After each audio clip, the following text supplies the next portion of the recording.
بسم الله الرحمن الرحيم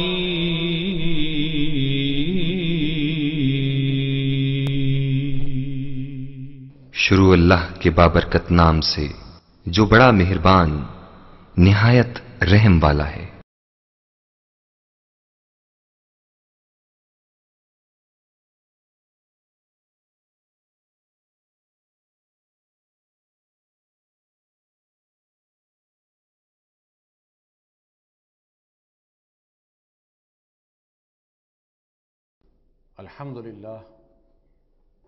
الحمدللہ وکفا والصلاة والسلام علی عبادہ الذین اصطفیٰ خصوصاً علی افضلہم وخاتم النبیین محمد الامین وعلی آلہ وصحبہ اجمعین اما بعد قال تبارک وتعالی فی سورة البقرہ فی قلوبہم مرض فزادہم اللہ مرضا ولہم عذاب علیم بما كانوا یکذبون وَإِذَا قِيلَ لَهُمْ لَا تُفْسِدُوا فِي الْأَرْضِ قَالُوا إِنَّمَا نَحْنُ مُصْلِحُونَ أَلَا إِنَّهُمْ هُمُ الْمُفْسِدُونَ وَلَكِنْ لَا يَشْعُرُونَ وَإِذَا قِيلَ لَهُمْ آمِنُوا كَمَا آمَنَ النَّاسُ قَالُوا أَنُؤْمِنُ كَمَا آمَنَ السُّفَهَاءُ وَلَكِنْ لَا يَعْلَمُونَ وقال عز وجل فی سورة بنی اسرائیل وَلَا تَقْفُ مَا لَيْسَ لَكَ بِهِ عِلْمٌ ان السمع والبصر والفؤاد كل اولئک کان عنہ مسئولا صدق اللہ العظیم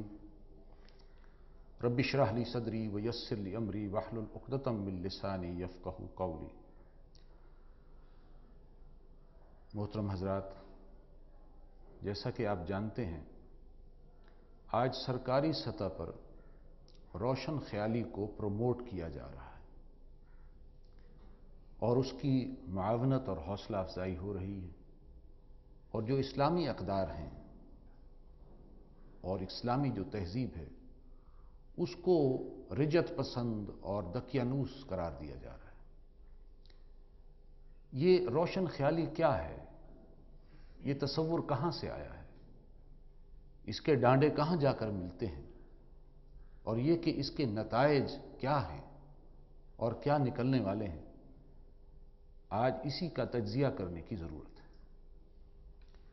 سب سے پہلی بات تو یہ ہے کہ روشن خیالی کا آغاز اسلام سے ہوا، بلکہ صحیح تر الفاظ میں قرآن سے ہوا۔ قرآن مجید میں ارشاد ہے اللہ ولی الذین آمنوا یخرجہم من الظلمات الی النور، اللہ اہل ایمان کا دوست ہے، وہ انہیں اندھیروں سے نکال کر روشنی کی طرف لے جاتا ہے۔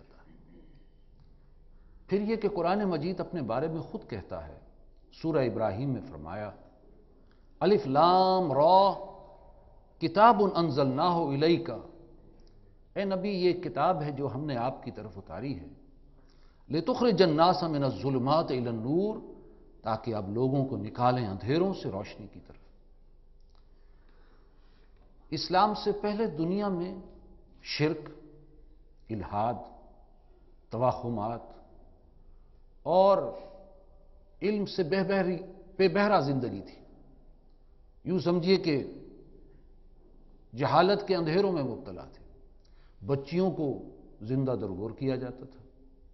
پھر یہ کہ دنیا کے حوادث کے بارے میں طرح طرح کے خیالات تھے، مثلا یہ کہ زلزلہ کیوں آتا ہے، تو خیال یہ تھا کہ شاید دنیا جو ہے وہ بیل کے دو سینگوں پر کھڑی ہے، اور جب وہ اپنا سینگ بدلتا ہے تو اس سے زلزلہ آتا ہے۔ یہ توہمات تھی۔ پھر یہ کہ جنات کو مدد کے لیے پکارا جاتا تھا، اور ساتھ بت پرستی گھٹی میں رچ بس چکی تھی۔ اسلام آیا، قرآن مجید کا جب نزول ہوا تو اللہ کی پہچان کرائی گئی، شرک سے اجتناب کرایا گیا، اور انسانوں کو یہ توہمات سے نکال کر انہیں بتایا گیا کہ یہ اللہ نے جو تمہیں عقل دی ہے، آنکھیں دی ہیں، کان دی ہیں، یہ ان کو استعمال میں لاؤ، اس لیے کہ ان کے بارے میں تم سے مسئولیت ہے۔ گویا اسلام کے آنے سے توہمات کی زندگی سے نکل کر علم کی روشنی سامنے آئی۔ قرآن مجید میں آتا ہے سورہ بنی اسرائیل میں وَلَا تَقْفُ مَا لَيْسَ لَكَ بِهِ عِلْمٌ، دیکھو ایسی چیز کے پیچھے نہ پڑو کہ جس کی بنیاد علم پر نہ ہو۔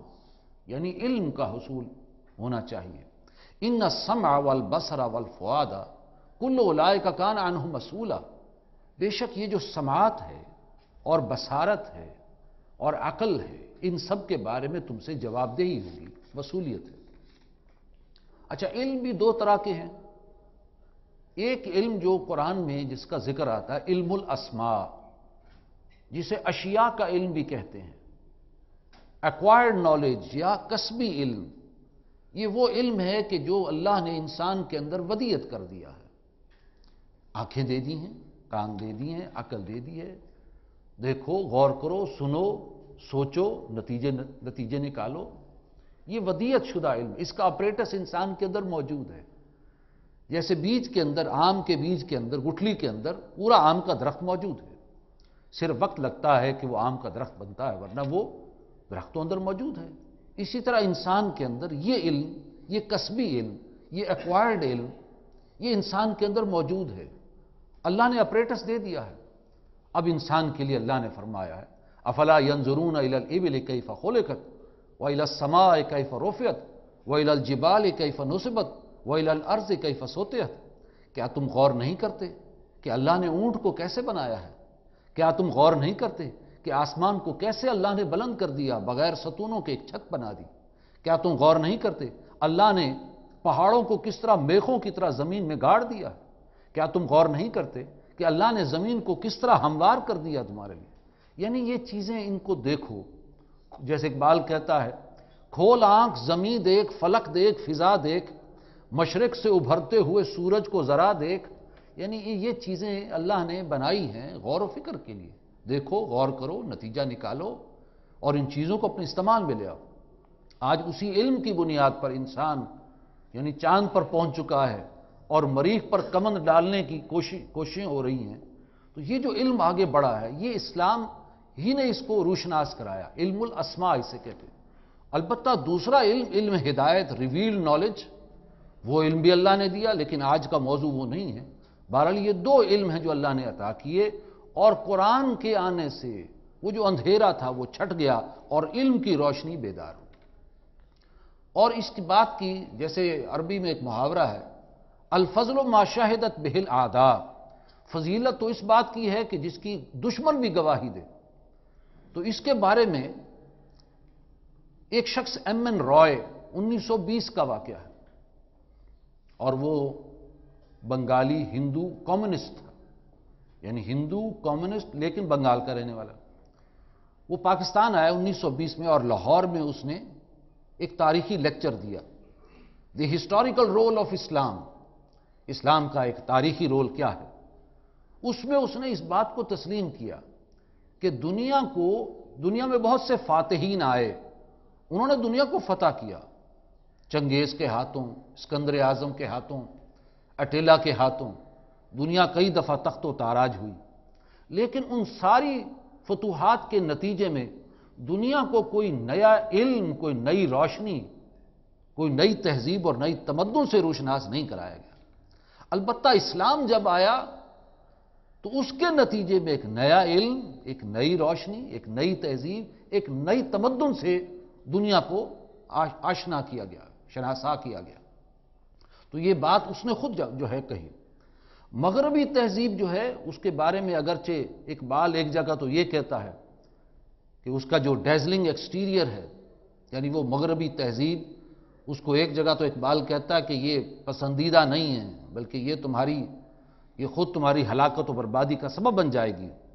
اور اپنے اشعار میں اقبال کہتا ہے تمہاری تہذیب اپنے خنجر سے خودکشی کرے گی، جو شاخ نازک پہ آشیانہ بنے گا وہ ناپائیدار ہوگا۔ لیکن ایک دوسری جگہ اقبال یہ اس بات کو تسلیم کرتا ہے، اور واقعتاً یہ اقبال ہی ہے جو کہہ سکتا ہے، انگریزی میں وہ جملہ لکھتا ہے کہ the inner core of the western civilization is purely Quranic, یعنی مغربی تہذیب کا ایک تو ہے باہر کا حصہ، وہ تو گمراہی ہے، لیکن اندر جو ہے وہ واقعتاً اس کی تہذیب کا اندرونی حصہ وہ قرآن پر مبنی ہے۔ وہ کیسے مبنی ہے؟ قرآن ہی تو انہیں انسان کو توہمات سے نکال کر علم سے روشناس کرایا۔ تو مغربی تہذیب آج جو علم اور سائنس اور ٹیکنالوجی میں اس قدر آگے بڑھی ہوئی ہے، تو در حقیقت یہ قرآن ہی کا پیغام ہے. تو inner core of the western civilization is purely Quranic. بہرحال یہ علم جو وہاں پر آیا مشرق وسطیٰ میں، یہ جو روشنی آئی، پھر یہ روشنی پھیلی ہے. پھر جیسے جیسے فتوحات اسلام کی ہوئیں، مسلمانوں نے اسپین پر قبضہ کیا تو علم وہاں پر پہنچ گیا، وہاں پر یونیورسٹیاں قائم ہوئیں، اور فرانس سے اور اٹلی سے اور جرمنی سے لوگ اسپین میں آ کر علم کی تحصیل کرتے تھے، علم حاصل کرتے تھے. جیسے آج کا ہمارا نوجوان امریکہ اور یورپ میں جا کر علم حاصل کرتا ہے، وہاں کے نوجوان اس وقت، اس لیے کہ اس وقت یورپ ڈارک ایجز میں تھا، وہاں تو علم کے پڑھنے پڑھانے پر پابندی تھی، لہذا وہ وہاں سے آئے اور انہوں نے روشنی حاصل کی اور اپنے ملکوں میں جا کر اس روشنی کو پھیلایا. لہذا ہم کہہ سکتے ہیں کہ دنیا میں اصل جو روشن خیالی یا روشنی آئی تو اسلام کی بدولت ہے، اور اسلام نے اپنا پیغام بھی اس کے اندر، اس علم کے اندر دیا، اور توحید کا پیغام دیا، حریت اور اخوت اور آزادی اور مساوات. یہ اسلام ہی کی تعلیمات ہیں. اسلام نے انہیں بتایا کہ اے بنی نوع انسان، تم سب ایک اللہ کی مخلوق ہو اور ایک ہی جوڑے سے پیدا کیے گئے ہو. تم ایک دوسرے کے غلام نہیں ہو، بلکہ تم اللہ کی مخلوق ہو. ہاں ایک اللہ کی غلامی ہے، باقی آزادی ہے، مساوات ہے، اخوت ہے، بھائی چارہ ہے. اور تم میں سے سب سے زیادہ اللہ کے نزدیک باعزت وہ ہے جو زیادہ سے زیادہ متقی اور پرہیزگار ہے، اور وہ دوسروں کے حقوق پر ڈاکہ نہیں ڈالتا، دوسروں کی عزت سے کھیلتا نہیں. تو قرآن نے یہ میسج دیا. سورہ حجرات میں فرمایا یا ایھا الناس انا خلقناکم من ذکر و انثی، اے بنی نوع انسان، ہم نے تمہیں پیدا کیا ایک مرد اور ایک عورت سے. وجعلناکم شعوبا وقبائل لتعارفوا، اور ہم نے تمہیں کنبے اور قبیلوں کے اندر تقسیم کر دیا، لتعارفوا، صرف پہچان کے لیے. ان اکرمکم عند اللہ اتقاکم، اور بے شک تم میں سے سب سے زیادہ باعزت اور وہ ہے جو متقی اور پرہیزگار ہے. ان اللہ علیم خبیر، اور بے شک اللہ تعالیٰ سب کو جاننے والا اور باخبر ہے. تو یہ روشنی اسلام سے نکل کر یورپ کی طرف گئی. اصل یہ روشن خیالی ہے اسلام کا جو میسج ہے. روشنی آئی ہے تو اسلام کے ایڈوینٹ سے آئی ہے. پھر یہ روشنی یورپ میں گئی ہے. اچھا، یورپ میں اس وقت اس ایرا کو کہتے ہیں ڈارک ایجز، سیاہ ترین دور تھا. پاپائیت تھی وہاں پہ. پوپ کے اختیارات اس قدر زیادہ تھے کہ جیسے خدائی اختیارات تھے.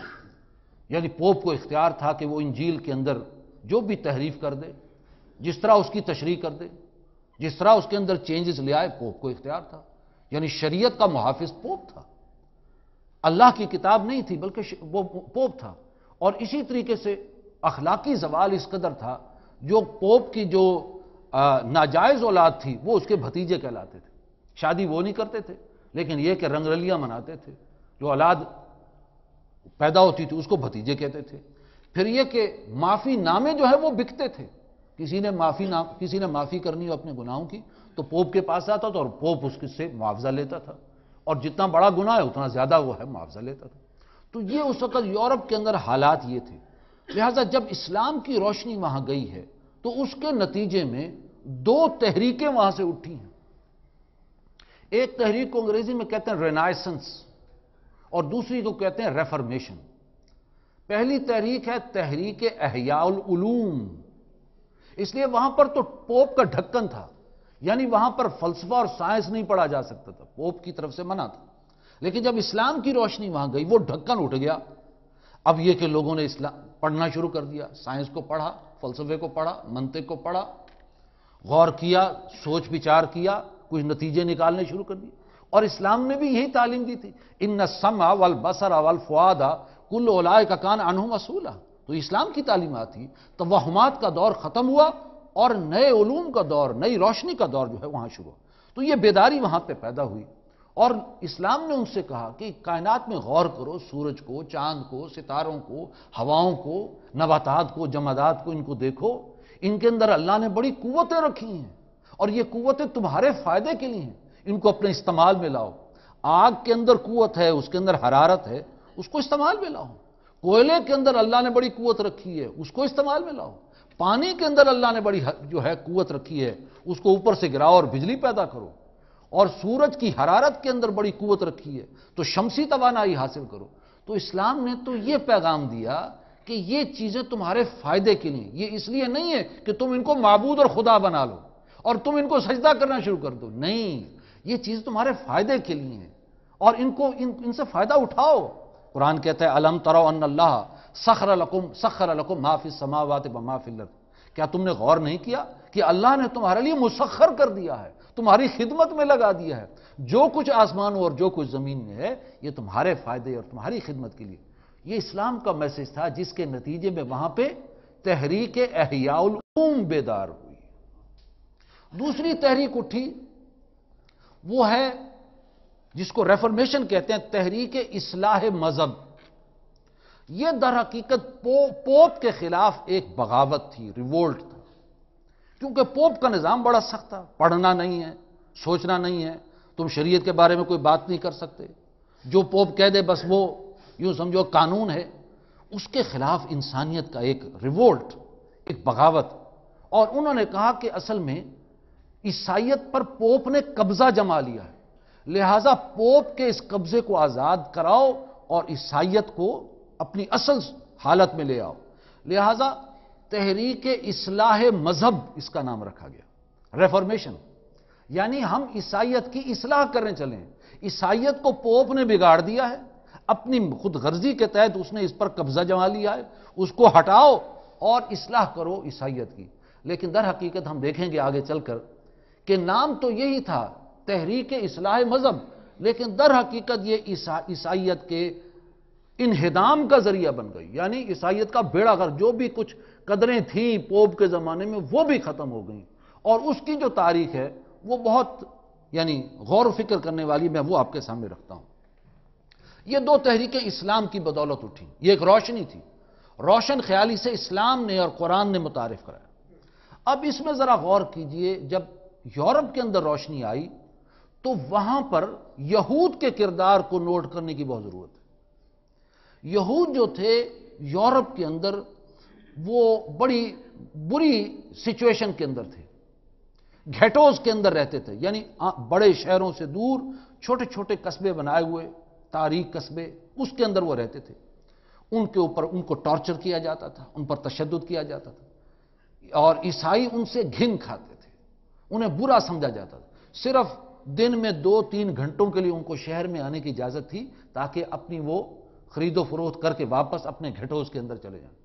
تو یوں سمجھیے کہ یہود اس وقت عیسائیوں کے غلام تھے جب اسلام وہاں گیا، اور اسلام جب گیا ہے تو ہسپانیہ میں 712 عیسوی یا 713 عیسوی میں طارق بن زیاد کے ہاتھوں مسلمانوں نے ہسپانیہ میں قدم رکھے، اور ہجری کے اعتبار سے 92-93 ہجری کا یہ واقعہ۔ اب وہ جو وہاں گئے تو یہود نے ان کو اپنا نجات دہندہ سمجھا، عیسائیوں کے ہاتھوں تو پہلے ہی ہم ٹارچر ہو رہے ہیں، لہٰذا انہوں نے مسلمانوں کو راستے دکھائے کہ ہم تمہیں راستہ بتا دیں، ان راستوں پر جاؤ، یہ راستے خطرے سے خالی ہیں، اور اس طریقے سے مسلمانوں نے اسپین پر قبضہ کیا یہود کی مدد سے۔ بعد میں مسلمانوں نے بھی یہودیوں کو عزت اور توقیر دی، انہوں نے جو کیونکہ راستے دکھائے، لہٰذا بین گوریان جو ایک رائٹر ہے، یہودی رائٹر، وہ اپنی کتاب میں لکھتا ہے کہ the Muslim Spain was the golden era of our diaspora, یعنی وہ مسلمانوں کا وہ دور جو اسپین میں تھا وہ ہماری تاریخ کا بہترین دور تھا، اس لیے کہ ان کو عزت دی گئی۔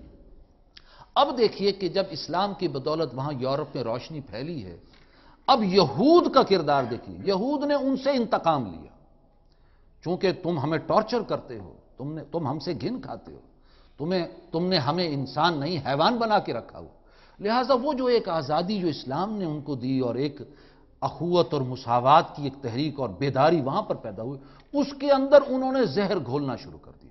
اب یہ سارا کردار پیچھے میں دیکھیے، یہ یہود کا ہے، اسلام کی روشنی کو ملائن کر دیا، اس کے اندر سیاہی گھول دی، اور وہ کیا ہے کہ اسلام نے تو ان سے کہا تھا کہ آزادی حاصل کرو، تم ایک دوسرے کے غلام نہیں ہو، ہاں صرف ایک اللہ کی غلامی ہے، باقی تم آزاد ہو، لیکن انہوں نے اس آزادی کے اندر زیادہ مسالہ ڈال کر آزادی کو مادر پدر آزادی قرار دیا۔ یہ سب یہود کا کردار، اور انہوں نے اس میں سارا جو ہے وہ زہر گھولا ہے اور یہ تصورات پیدا کی ہیں۔ لہٰذا ایک طرف انہوں نے یہ تصور دیا خدا سے آزادی، ٹھیک ہے مذہب انسان کا ایک انفرادی معاملہ ہے، تم اگر اللہ کی بندگی کرنا چاہتے ہو تو ٹھیک ہے، اپنی اپنے چرچ کی حد تک کر لو، اور یہودی وہ اپنے سینیگوگ میں، ان کا عبادت خانہ، وہ وہاں تک جائیں، اور تم جو ہے چرچ کی حد تک جائیں۔ باقی جو ملکی نظام ہے اور جو اسٹیٹ کا نظام ہے اس میں کوئی مذہب کا عمل دخل نہیں ہوگا۔ اور یہ بات یہود کے فائدے میں تھی۔ اس کی وجہ یہ ہے، یہود آٹے میں نمک کے برابر تھے، عیسائی دنیا بہت زیادہ تھے، اس لیے کہ یورپ کے اندر تو سارے عیسائی تھے۔ اگر مذہب کی بنیاد پر وہاں اسٹیٹ کے قانون بنائے جاتے تو وہ ہم مذہب تو سارا عیسائیت کا تھا، کیتھولکس، تو وہ ایک کیتھولک اسٹیٹ قرار پاتا۔ لیکن یہود نے کہا کہ نہیں، اجتماعی سطح پر، قانون کی سطح پر، نظام کی سطح پر، سیاسی سطح پر کوئی مذہب کا عمل دخل نہیں ہوگا، وہاں پر جو عوام کے نمائندے بنائیں گے وہ قانون بنے گا۔ یہ ان کو وارا کھاتا تھا اور یہ ان کے مفاد میں تھا۔ اس طریقے سے سیاست کی سطح پر یہود اور عیسائی برابر ہو جاتے تھے، ورنہ وہ آٹے میں نمک کے برابر تھے۔ لہٰذا انہوں نے یہ نظام وضع کیا، اور اس کو کہتے ہیں سیکولرزم۔ اور سیکولرزم کی آج دنیا میں جو پوری دنیا کا جو نظام ہے وہ سیکولرزم، اس کی جڑ بنیاد 15ویں صدی میں یہود کے ہاتھوں ہوئی ہے، اور اس کو روشن خیالی کا نام دیا گیا۔ یہ روشنی ہے، نئی روشنی ہے۔ دوسرا یہ کہ معاشی سطح پر بھی آزادی قرار دے دی، کوئی حلال و حرام کی تقسیم نہیں۔ دیکھیں پوپ کا جو نظام تھا، چاہے وہ جبر تھا، غلط نظام تھا، خدائی اختیارات کا حامل تھا پوپ، لیکن بہرحال مذہبی سطح پر کچھ اقدار ان کے ہاں قائم تھیں۔ مثلا سود ان کے ہاں حرام تھا ان کی شریعت میں، اور سود ہر شریعت میں حرام رہا، لہٰذا عیسائیت میں بھی حرام تھا۔ اور پوپ کے ہاں بھی وہ جو نظام تھا، جو بھی بچا کچا نظام تھا، اس میں چاہے تجارتی سود ہو یا مہاجنی سود ہو، دونوں حرام تھے۔ لیکن یہود نے یہ پھر اس کے اندر جو ہے زہر گھولا کہ نہیں، کوئی حلال و حرام، اسٹیٹ کی سطح پر کوئی حلال و حرام۔ اور اس کا طریقہ انہوں نے یہ کیا کہ عیسائیوں کو ان کے اندر ایک رخنا ڈالا، ان کو توڑوایا، کیتھولکس کو علیحدہ کیا اور پروٹیسٹنٹ فرقہ ایک کھڑا کیا، اور وہ سارا یہود کے زیر اثر تھا۔ اور پروٹیسٹنٹس کے ذریعے سے سب سے پہلے انہوں نے چرچ آف انگلینڈ کو علیحدہ کروایا۔ پہلے تو سب کے چرچ، جیسے آج مسلمانوں کی مسجد، بھئی کس کی مسجد ہے؟ مسلمانوں کی مسجد۔ انہوں نے مسجد اپنی علیحدہ کروا لی، یعنی اپنا چرچ علیحدہ کروا لیا، چرچ آف انگلینڈ، بینک علیحدہ کروا لیا، بینک آف انگلینڈ، اور اس کے ذریعے سے سود کو انہوں نے جائز کروا لیا، پروٹیسٹنٹ کے ذریعے سے۔ یہی وجہ اقبال نے کہا ہے، یہ سارا فکر پیچھے یہود کا تھا۔ اقبال کہتا ہے این بنوک این فکر چالاک یہود، نور حق اسینہ آدم ربود، تا تہ و بالا نہ کردد این نظام، دانش و تہذیب و دین سودا خام۔ یہ بینک جو ہے یہ یہود کی ساری چالاکی ہے، اور اس سے انسان کے اندر جو نور حق ہے، حق کا نور ہے، وہ بالکل ختم ہو جاتا ہے۔ جب تک کہ اس نظام کو ختم نہیں کرو گے، دنیا میں کوئی اعلیٰ تہذیب، کوئی دانش، کوئی بصیرت، وہ نظام دنیا میں نہیں آ سکتا۔ تو اقبال نے بھی اس کو کہا کہ ای بنوک ای فکر چالاک یہود۔ تو یہ یہود کا پیچھے سارا تصور تھا۔ تیسرا انہوں نے کام یہ کیا، وہ جو اسلام کی جو روشنی تھی اس کے اندر زہر گھولنا شروع۔ ایک تو خدا سے آزادی، مذہب انفرادی معاملہ ہے، اجتماعی معاملہ نہیں ہے، اسٹیٹ ریلیجن نہیں ہوگا۔ دوسرا معاشی سطح پر حلال و حرام کی کوئی تقسیم نہیں ہوگی۔ تیسرا یہ کہ معاشرتی سطح پر گھر کا سربراہ، جو اسلام نے کہا کہ گھر کا سربراہ بہرحال مرد ہے، اس کو انہوں نے تسلیم نہیں کیا۔ نہیں، یہ نہیں ہو سکتا، یہ تو عورت کی آزادی پر ڈاکہ ہے، آپ اس کو غلام بنانا چاہتے ہیں، یہ بالکل نہیں ہوگا۔ جینڈر ایکویلٹی، یعنی مرد ہو یا عورت ہر اعتبار سے برابر ہے، لہذا کوئی گھر کا سربراہ مرد نہیں ہوگا، عورت آزاد ہے، اور جنسی تسکین میں بھی آزاد ہے، جہاں چاہے اپنی جنسی تسکین کر لیں، دو مرد چاہیں تو شادی کر لیں، دو عورتیں چاہیں تو شادی کر لیں، اور اگر مرد اور عورت اکٹھے رہنا چاہیں بغیر کسی نکاح اور بندھن کے تو آزادی ہے۔ وہ دیکھیے آزادی کو مادر پدر آزادی، لہذا وہ بغیر کسی بندھن کے جو ہے آزاد ہیں، جس طرح چاہے رہ سکتے ہیں۔ اور یہ کہ عورت جو ہے وہ ملک کی ترقی کے اندر حصہ ڈالے گی، وہ گھر سے نکلے، دفتر میں جائے، بازار میں جائے، مارکیٹ میں جائے، پارلیمنٹ میں جائے، عدلیہ میں جائے، کسی اور محکمے میں جائے، آزاد ہے، اور اپنی ملک کی ترقی کے اندر حصہ ڈالے۔ اور طلاق کا بھی عورت کو مساوی حق ہونا چاہیے۔ یہ میل ڈومیننٹ جو ہے شوونزم، یہ دنیا کو قبول نہیں ہے۔ عورت برابر ہے، لہذا اگر مرد طلاق دے سکتا ہے تو عورت بھی طلاق، لہذا اگر تم طلاق کو اتنا ہی برا سمجھتے ہو تو پھر ٹھیک ہے، بغیر طلاق، بغیر نکاح کی زندگی بسر کرو، طلاق کی نوبت ہی نہیں آئے گی۔ اور دوسرا یہ کہ وراثت کی تقسیم میں بھی عورت اور مرد برابر ہوں گے۔ یہ نہیں کہ اسلام نے کہا کہ 2 حصے مرد کے 1 حصہ عورت کا، نہیں، اس میں ہی برابر۔ یہ سارے خیالات، نظریات، جس کو پھر روشن خیالی کا لیبل لگا کر یہود نے اس کو تسلیم کروایا ویسٹ سے۔ چوتھی بات، علم کسے کہتے ہیں؟ علم وہ ہے جو دنیا کا علم ہے، ایکوائرڈ نالج، کسبی وہ علم ہے۔ عقل بھی اس کو تسلیم کرتی ہے۔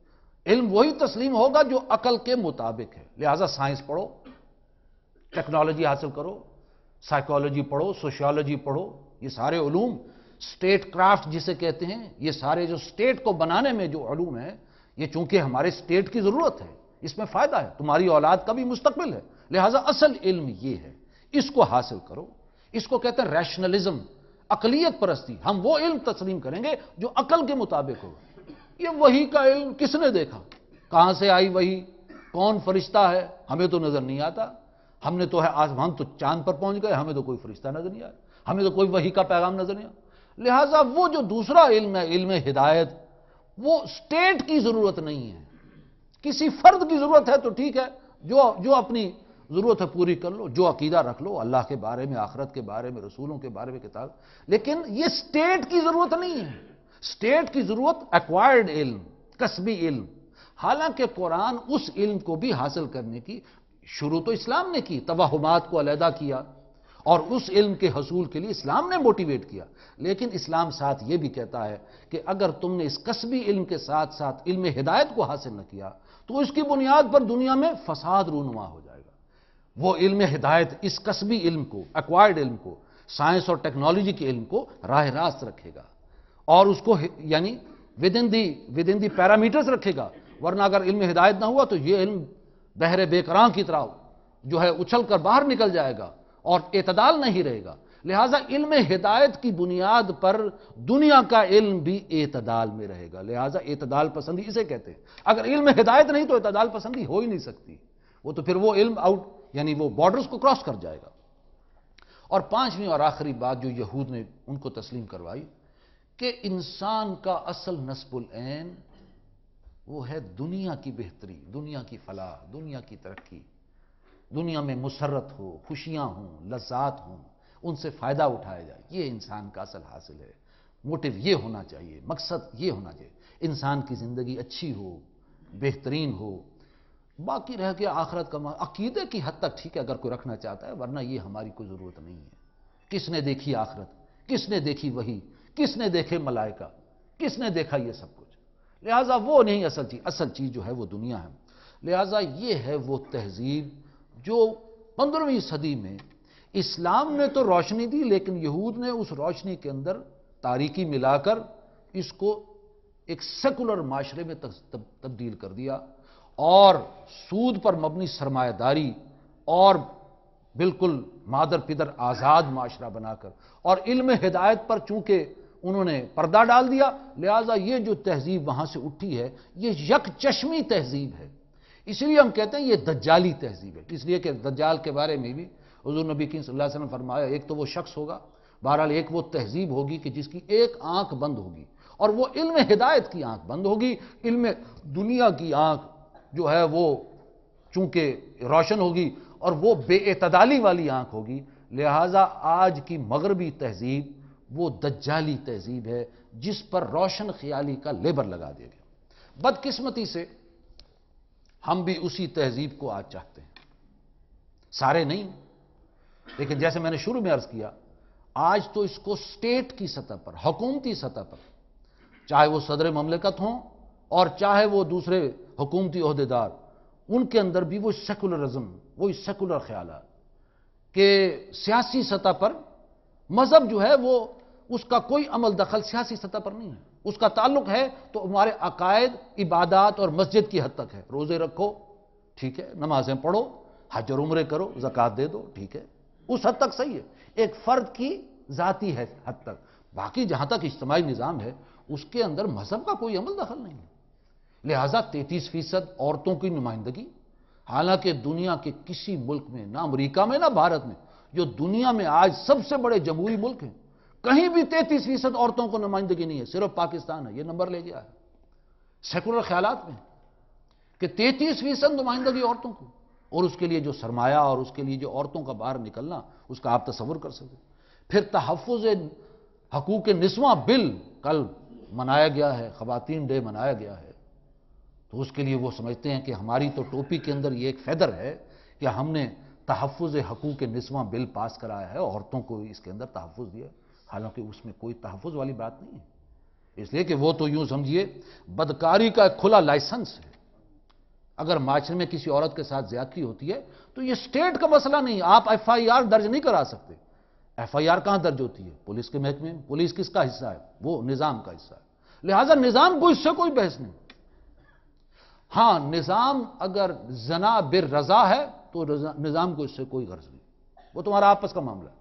ہاں، اگر وہ زنا بالجبر ہے تو ٹھیک ہے، وہ بھی پھر ایف آئی آر نہیں، وہ عدالت میں جاؤ، اور عدالت کا معاملہ ایسا پیچیدہ بنا دیا ہے کہ اس میں وہاں پر صرف پھیرے اور چکر ہی لگ سکتے ہیں، اور پھر جو زنا بالجبر کی سزا قرآن نے معین کی، اس سزا کو ہٹا کر اپنی طرف سے سزا لکھ دی، لہذا در حقیقت وہ کوئی تحفظ حقوق نسواں نہیں، یہ در حقیقت وہی سیکولر خیالات جو یہود کے خیالات ہیں، اسی کو آج پروموٹ کیا جا رہا ہے۔ پھر ساری معیشت سود پر استوار ہے، حالانکہ سن 91 میں فیڈرل شریعت کورٹ اور سپریم کورٹ کے شریعت اپیلیٹ بینچ نے تاریخی حکم دیا کہ یہ سود کا نظام یہ اسلام کے نظام سے بالکل مطابقت نہیں رکھتا، اس کو بدلا جائے، لیکن پہلے آئیں بائیں شائیں کر کے بالآخر اس کو رول بیک کر دیا، اور آج کہا یہ جاتا ہے کہ جناب ہمارے ہاں پاکستان میں کوئی قانون خلاف اسلام بن نہیں سکتا، اور سارا نظام سود پر ہے۔ کون بتائے ان کو کہ یہ سارا نظام آپ کا، تو اس کو آپ کیا کہیں گے؟ یہ تو دو رنگی ہے، ایک طرف آپ کہہ رہے ہیں کہ قانون بن نہیں سکتا، اور آپ نے قانون سے بالا جو ہے پورا نظام سود پر بنا ہے، جوئے کا نظام ہے، راتوں رات کروڑ پتی بننے کی اسکیمیں جو ہے آپ نے اس کو چلا رکھی ہیں، تو بنا تو ہوا ہے، وہ چاہے وہ اسمبلی سے پاس نہ ہوا ہو، لیکن نظام تو بالفعل موجود ہے۔ اور اسی طریقے سے بے حیائی، عریانی اور فحاشی، اس کا کھلا لائسنس ہے۔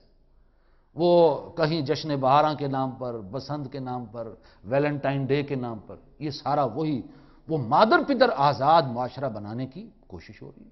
اسی طریقے سے ڈش اور کیبل پر جو غیرت اور حمیت انسان کے اندر باقی مسلمان کے اندر رہ گئی، حمیت نام تھا جس کا گئی تیمور کے گھر سے، آج اس غیرت اور حمیت کا جنازہ نکالا جا رہا ہے۔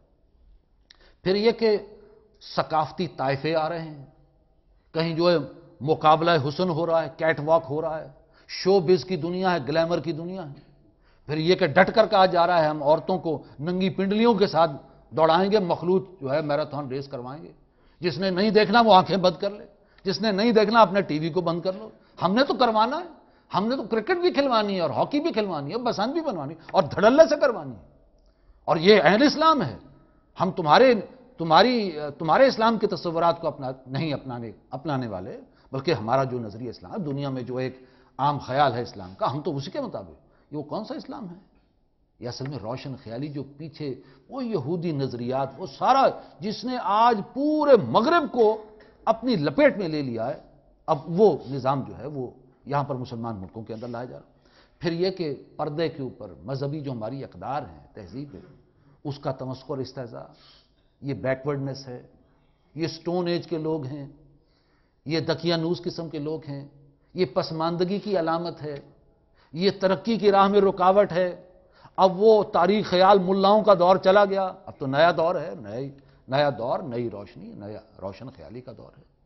تو در حقیقت اور پھر علم میں بھی یہی ہے کہ علم جو ہے وہ علم قرار پائے گا جو سٹیٹ اونڈ یعنی علم ہے، جس کی ضرورت ہے ہمیں، اور تمہاری اولادوں کا مستقبل بھی ہے۔ اسلام نے وہ بھی کہا، وہ علم کا حصول بھی اسلام نے کہا ہے، لیکن جیسے میں نے پہلے عرض کیا، علم ہدایت اگر ساتھ نہیں ہوگا تو یہ علم اعتدال میں نہیں رہے گا، یہ بے اعتدالی کا شکار ہو جائے گا۔ پھر یہ کہ آپ سوچئے کہ اسلام آباد کے اندر international Islamic university, international Islamic, اور اس کے اندر جو اصول دین کا محکمہ ہے، اس کی ڈپٹی ڈین ایک ایسی عورت کو بنایا گیا ہے جس کا نام ہے ڈاکٹر غزالہ انور، اور اس کو نیوزی لینڈ سے بلوایا گیا، اور اس نے کھلم کھلا کہا ہے اپنے خیالات کو اخبارات کی زینت بنی ہے اس کے خیالات، کہ میں سمجھتی ہوں ہم جنس پرستی کوئی گناہ نہیں ہے اور عورت کی امامت کوئی گناہ نہیں ہے۔ یہ انٹرنیشنل اسلامک یونیورسٹی کی اصول دین کی ڈپٹی ڈین کے خیالات ہیں، اور خاص طور پہ اس کو نیوزی لینڈ سے منگوا کر اور اس کو ڈپٹی ڈین بنوایا گیا۔ یہ کون سا اسلام ہے؟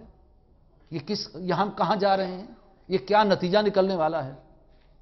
اور پھر یہ کہ وہ اصل نصب العین جو ہمارا تھا، وہ اللہ کی رضا جوئی، وہ اخروی نجات، وہ رسول اللہ صلی اللہ علیہ وسلم کا اتباع اور آپ کی سنتوں کو اختیار کرنا اور سنت کا احیاء کرنا، وہ چیزیں پیچھے ہیں اور دنیا بس آگے۔ جو کچھ ہوتا ہے ہم چاہتے ہیں کہ ہم ترقی کریں، بس وہی دنیاوی ترقی ہو، فورن انویسٹرز آئے، ملٹی نیشنل کمپنیز آئیں اور اس ملک کو، اس کو ہم دنیاوی اعتبار سے جنت بنا دیں، کنزیومر سوسائٹی بنا دیں۔ پہلے جب بچے پیدا ہوتے تھے تو اس کا یہ خیال رکھا جاتا تھا کہ سینے کے اندر قرآن دھڑکتا ہو، اس کو جو ہے پہلے دین کی تعلیم دی جائے، اور اسکول کالج میں بھی جائے تو وہاں اسلامیات کی تعلیم لے کر آئے۔ لیکن اب یہ ہے کہ ہمارا بچہ جو ہے اس کے پاس کمپیوٹر ہونا چاہیے، اس کے پاس موبائل فون ہونا چاہیے۔ پھر میڈیا کے ذریعے سے آپ دیکھیں کہ مادر پدر آزاد ان چیزوں کو پروموٹ کیا جا رہا ہے، اور اس پر اگر مباحثہ بھی ہوتا ہے اسلام پر تو ایسے لوگوں کو بلایا جاتا ہے جو دنیاوی تعلیم سے بے بہرا ہیں، دین کا علم ہے لیکن جدید تعلیم اور خیالات سے وہ مکمل طور پر واقفیت نہیں رکھتے، لہٰذا اپنے موقف کو وہ ثابت کرنے کے لیے ان کے پاس وہ دلائل نہیں ہوتے۔ لہٰذا ظاہر بات ہے کہ جو دیکھنے والا ہے اس کے دل میں، اس کے ذہن کے اندر اسلام کے بارے میں ہی شکوک و شبہات پیدا ہو جائیں گے۔ پھر موضوعات ایسے دیے جاتے ہیں تاکہ سیکولرزم کے بارے میں ایک نرم گوشہ انسان کے دل میں پیدا ہو۔ مثال کے طور پر قائد اعظم ایک اسلامی ریاست چاہتے تھے یا سیکولر ریاست چاہتے تھے؟ مطلب یہ اس پر ڈائلاگ ہو رہا ہے، اس پر مباحثہ ہو رہا ہے۔ اور 11 اگست کی خاص ان کی جو تقریر ہے، ساری ان کی پچھلی تقریر ہے، ساری زندگی اس پر پردہ ہے 11 اگست کی تقریر پر، اس کو نمایاں دیکھیے، وہ تو چاہتے ہی تھے۔ پھر یہ کہ کیا پاکستان ہمارے لیے آج قرارداد مقاصد ضروری ہے یا نہیں؟ یہ جو ہم نے پہلے آئین کے اندر قرارداد مقاصد ہونے کی ہماری ضرورت ہے یا نہیں؟ پھر یہ کہ یہ دو قومی نظریہ جو ہم نے بنایا تھا جس کی بنیاد پر پاکستان، آج واقعی اس کی ضرورت ہے؟ کیا ہم ہندو کے ساتھ ہر وقت جنگ میں رہیں گے؟ پیار محبت کی بات ہونی چاہیے اور ایک دوسرے کے ساتھ تجارت ہونی چاہیے۔ لہٰذا آج دو قومی نظریے کی کیا آج ضرورت ہے؟ اس پر مباحثہ، تاکہ خیالات ایک نرم گوشہ پیدا ہو۔ پھر یہ کہ حدیث کی شرعی حیثیت کیا ہے؟ چلو قرآن تو ہے، اس کی حفاظت کا ذمہ اللہ نے لیا، حدیث کی شرعی حیثیت کیا ہے؟ پھر یہ کہ رقص اور موسیقی کی شرعی حیثیت کیا ہے؟ کہیں کہ قرآن میں لکھا ہے کہ یہ حرام ہے؟ کہیں شراب حرام لکھی ہوئی ہے قرآن میں؟ یہ موضوعات ہے۔ پھر یہ کہ بینک کا سود کیا واقعی سود ہے؟ سود تو اس زمانے میں وہ مہاجری قسم کا سود تھا، کیا تجارتی سود یا کیا یہ بھی سود ہے؟ اسی طرح سے کہ مخلوط تعلیم کیا ہمارے وقت کی ضرورت نہیں؟ یہ موضوعات ہیں کہ جو آج میڈیا پر اچھالے جا رہے ہیں اور اس کو روشن خیالی کا نام دیا جا رہا ہے، اور در حقیقت یہ ہمارے سارے نظام، وہ چاہے معاشرتی ہو، معاشی ہو، سیاسی ہو، اس نظام کو اصل میں اس کے اندر وہ زہر گھولا جا رہا ہے۔ جو بھی اسلام کا ایک تصور عام انسان کے ذہن کے اندر ہے، جو ہمارے آباء و اجداد سے ملا ہے کہ اسلام کا ایک تصور ہے، بڑوں کا ادب اور احترام ہے، اللہ کی حاکمیت ہے، قرآن و سنت کی بالادستی ہے، آج ان تصورات کے اندر زہر گھولا جا رہا ہے۔ اس سارے نظام کا نام روشن خیالی رکھا گیا، حالانکہ یہ تاریخ خیالی ہے، اور انسان جو ہے وہ اپنے، اللہ نے انسان کو تو اشرف المخلوقات بنایا، لیکن اس تاریکی کی بنیاد پر اس نے حیوانیت کی طرف جو ہے وہ سفر کرنا شروع کر دیا۔ وہ جو اشعار بڑے پیارے کہے تھے، میں نے دیکھا ہے کہ فیشن میں الجھ کر اکثر تم نے اسلاف کی عزت کے کفن بیچ دیے، نئی تہذیب کی بے روح بہاروں کے عوض اپنی تہذیب کے شاداب چمن بیچ دیے۔ آج وہ کیفیت پیدا ہو رہی ہے۔ اچھا، یہ سب کچھ ہو رہا ہے اصلاح کے نام پر، کہ اب تک جو ہے یہ تاریخ خیال ملاؤں نے ملک کا بیڑا غرق کیا ہوا ہے، لہٰذا ہم تو اصلاح کر رہے ہیں، ایک جدید اسلام کو دنیا کے سامنے پیش کرنا چاہتے ہیں۔ لہٰذا یہ سب کچھ، جیسے آپ جانتے ہیں، میں نے آپ کو تاریخ یعنی یورپ کی تاریخ میں بتایا کہ وہاں جو ریفارمیشن کی تحریک اٹھی اس کا مقصد یہ تھا، تحریک احیاء العلوم اور تحریک اصلاح مذہب۔ ہم تو مذہب کی اصلاح کرنا چاہتے ہیں. عیسائیت پر قبضہ ہو گیا ہے پوپ کا، آج اسلام پر قبضہ ہو گیا مولوی کا، لہذا اس قبضے کو چھڑاؤ اور اسلام کو آزاد کراؤ اور اس کی اصلاح کرو. تو یہ سب کچھ اصلاح کے نام پر ہو رہا ہے. میں نے جو سورہ بقرہ کی چند آیات شروع میں پڑھی ہیں، میں چاہوں گا کہ اس کے حوالے سے آپ کے سامنے رکھوں. سورہ بقرہ میں بالکل آغاز میں اللہ نے فرمایا فی قلوبہم مرض، ان کے دلوں میں روگ ہے، بیماری ہے. فزادہم اللہ مرضا، اللہ نے اس روگ کو بڑھا دیا ہے. وَلَهُمْ عَذَابٌ عَلِيمٌ، اور ان کے لیے دردناک عذاب ہے. بِمَا كَانُوا يَكْذِبُونَ، اس لیے کہ وہ سب جھوٹ کہتے ہیں. یہ جو بھی اصلاح کا عمل ہے یہ سب اوپر لیپا پوتی کا نام ہے. وَإِذَا قِيلَ لَهُمْ لَا تُفْسِدُوا فِي الْأَرْضِ، اور جب ان سے کہا جاتا ہے کہ دیکھو زمین میں فساد نہ مچاؤ، اللہ نے تو فساد کو مٹانے کا کہا ہے اور اس کے لیے اپنی کتاب کو اتارا ہے تاکہ اس کے احکام نافذ ہوں، تاکہ دنیا سے فساد ختم ہو. تم اس کے برعکس فساد کا نظام لا رہے ہو. اور جب ان سے کہا جاتا ہے کہ دیکھو زمین میں فساد نہ مچاؤ، قالوا انما نحن مصلحون، کہتے ہیں ہم تو اصلاح کر رہے ہیں، ہم تو ٹھیک ہیں، ہم تو اس کے اندر خرابی ہے اس کو ٹھیک کر رہے ہیں. الا انہم هم المفسدون ولکن لا یشعرون، آگاہ ہو جاؤ اصل فسادی یہی ہیں، لیکن انہیں اس بات کا شعور نہیں کہ یہ کیا کر رہے ہیں. اپنی تہذیب کو خود جو ہے بگاڑ رہے ہیں. وَإِذَا قِيلَ لَهُمْ آمِنُوا، اور جب ان سے کہا جاتا ہے کہ بھئی ایمان لاؤ، کما آمن الناس، جیسے لوگ ایمان لائے، یعنی جیسے لوگوں کے ذہن میں اسلام کا تصور ہے وہی اسلام لاؤ نا.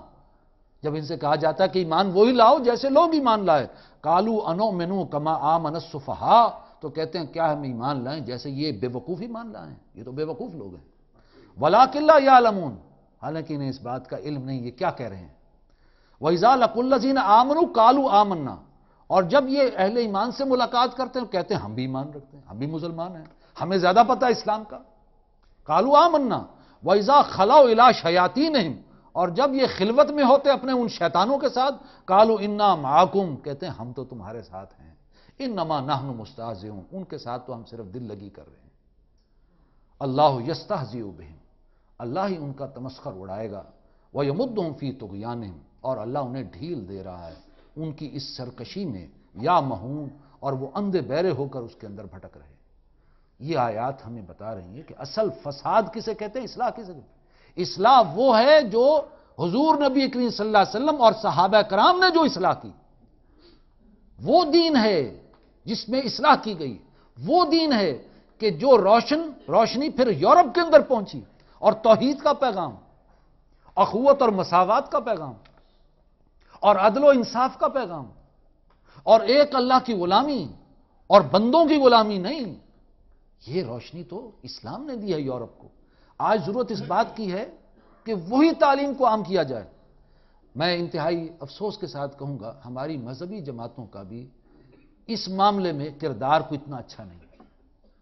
اصل بات یہی ہے کہ ان کو اپنی سیٹیں، الیکشن ان کی گھٹی میں پڑ گئی ہے، سیٹیں پیاری ہیں. 33% نمائندگی عورتوں کو دی گئی، کسی نے کوئی شور نہیں بٹھایا. اپنی عورتوں کو بلکہ کہا کہ ٹھیک ہے ان عورتوں کا مقابلہ ہم اپنی عورتوں سے کرائیں گے، لہٰذا اپنی عورتوں کو بھی الیکشن وہ اسمبلی میں لے آئے. حالانکہ انہیں چاہیے تھا کھڑے ہو کر کہتے کہ یہ غیر اسلام ہے، یہ صحیح نہیں ہے، لیکن اس کے اوپر کوئی شور نہیں اٹھا.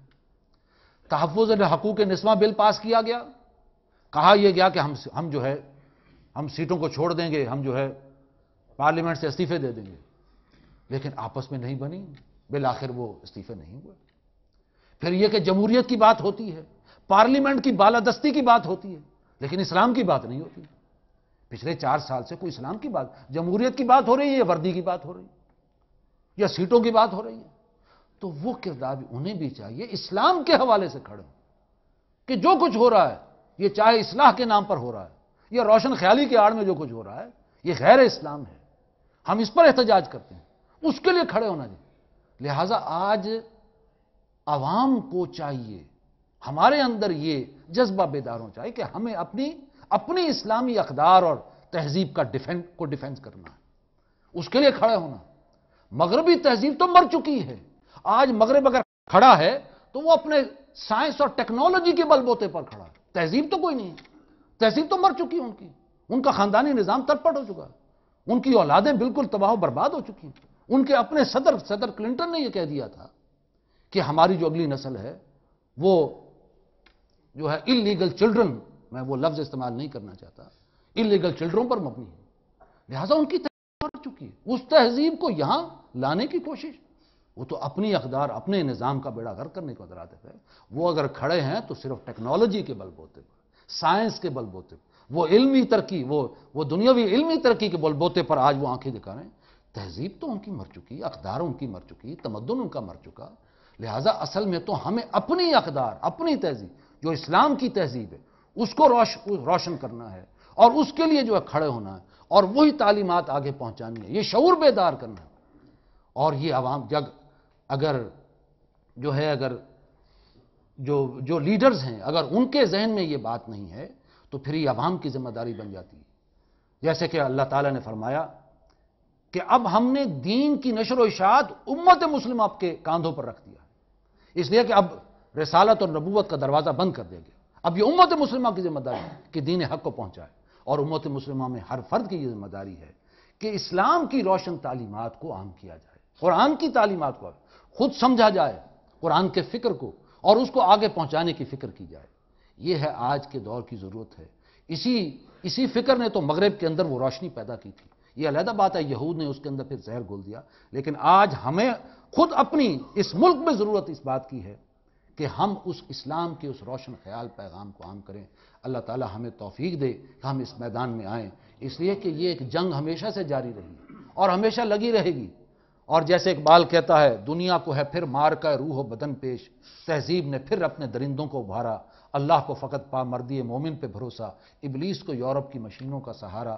تو در حقیقت اس کے اندر ہر فرد کو اپنا حصہ ڈالنا چاہیے۔ اللہ تعالیٰ مجھے اور آپ کو اس کام کے لیے قبول فرمائے اور اس کو حاصل کرنے اور آگے پہنچانے کی توفیق عطا فرمائے۔ وآخر دعوانا الحمدللہ رب العالمین۔